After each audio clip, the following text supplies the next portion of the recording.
વિકાસના કામોમાં તો ક્યાંય પાછી પાડી નથી કરી. તમે સૌ જાણો છો, સમજો છો.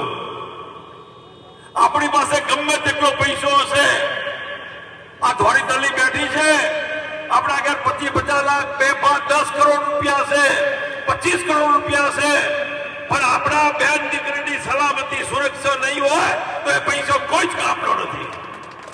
ભારતીય જનતા પાર્ટી એક એવી પાર્ટી છે જે સમસ્ત હિન્દુ સમાજના હિતની વાત કરે છે.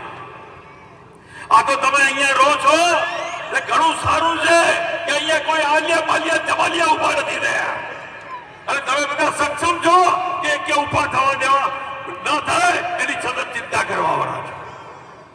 જ્યાં દરિયાપુર, કારોપુર, પાલનપુર આવો, ડીસા આવો, સાહેબ એ લોકોનું ચાલે આપણને જીવવા નથી, આપણી બેન દીકરીને બહાર નીકળવા નથી.